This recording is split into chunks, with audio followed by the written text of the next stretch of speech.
Daily Bible reading, 1 Corinthians chapter 7. Now to deal with the questions you wrote about. Is it good for a man to keep away from women? Well, because of the danger of sexual immorality, let each man have his own wife and each woman her own husband. The husband should give his wife what she is entitled to in the marriage relationship, and the wife should do the same for her husband. The wife is not in charge of her own body, but her husband is. Likewise, the husband is not in charge of his own body, but his wife is.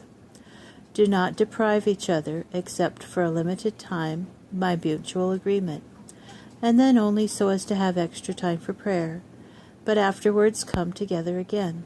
Otherwise, because of your lack of self-control, you may succumb to the adversary's temptation. I am giving you this as a suggestion, not as a command. Actually, I wish everyone were like me, but each has his own gift from God, one this, another that. Now to the single people and the widows I say that it is fine if they remain unmarried like me. But if they can't exercise self-control, they should get married, because it is better to get married than to keep burning with sexual desire. To those who are married I have a command, and it is not from me but from the Lord. A woman is not to separate herself from her husband, but if she does separate herself, she is to remain single or be reconciled with her husband. Also, a husband is not to leave his wife. To the rest I say, I, not the Lord, if any brother has a wife who is not a believer, and she is satisfied to go on living with him, he should not leave her. Also, if any woman has an unbelieving husband who is satisfied to go on living with her, she is not to leave him. For the unbelieving husband has been set aside for God by the wife, and the unbelieving wife has been set aside for God by the brother. Otherwise, your children would be unclean, but as it is, they are set aside for God. But if the unbelieving spouse separates himself, let him be separated. In circumstances like these, the brother or sister is not enslaved. God has called you to a life of peace. For how do you know, wife, whether you will save your husband? Or how do you know, husband, whether you will save your wife? Only let each person live the life the Lord has assigned him, and live it in the condition he was in when God called him. This is the rule I lay down in all the congregations. Was someone already circumcised when he was called? Then he should not try to remove the marks of his circumcision. Was someone uncircumcised when he was called? He shouldn't undergo Brit Milah.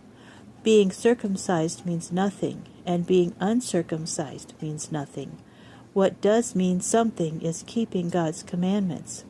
Each person should remain in the condition he was in when he was called. Were you a slave when you were called? Well, don't let it bother you. Although, if you can gain your freedom, take advantage of the opportunity. For a person who was a slave when he was called is the Lord's freed man. Likewise, someone who was a free man when he was called is a slave of the Messiah. You were bought at a price. So do not become slaves of other human beings. Brothers, let each one remain with God in the condition he was when he was called. Now the question about the unmarried. I do not have a command from the Lord, but I offer an opinion as one who by the Lord's mercy is worthy to be trusted. I suppose that in a time of stress like the present, it is good for a person to stay as he is. That means that if a man has a wife, he should not seek to be free of her, and if he is unmarried, he should not look for a wife.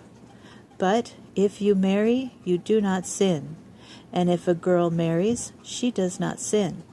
It is just that those who get married will have the normal problems of married life, and I would rather spare you. What I am saying, brothers, is that there is not much time left. From now on, a man with a wife should live as if he had none, and those who are sad should live as if they weren't, those who are happy as if they weren't, and those who deal in worldly affairs as if not engrossed in them. because the present scheme of things in this world won't last much longer. What I want is for you to be free of concern.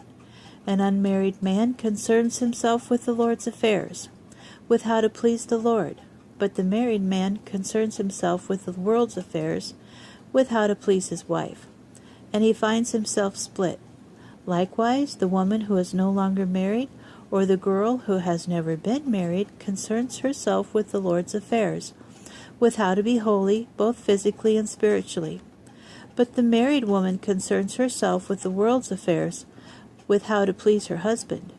I am telling you this for your own benefit, not to put restrictions on you. I am simply concerned that you live in a proper manner and serve the Lord with undivided devotion.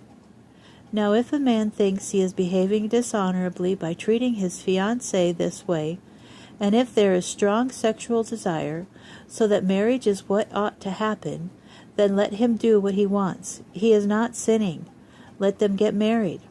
But if a man has firmly made up his mind, being under no compulsion but having complete control over his will, if he has decided within himself to keep his fiancée a virgin, he will be doing well. So the man who marries his fiancée will do well, and the man who doesn't marry will do better. A wife is bound to her husband as long as he lives. But if the husband dies, she is free to marry anyone she wishes, provided he is a believer in the Lord. However, in my opinion, she will be happier if she remains unmarried, and in saying this, I think I have God's Spirit.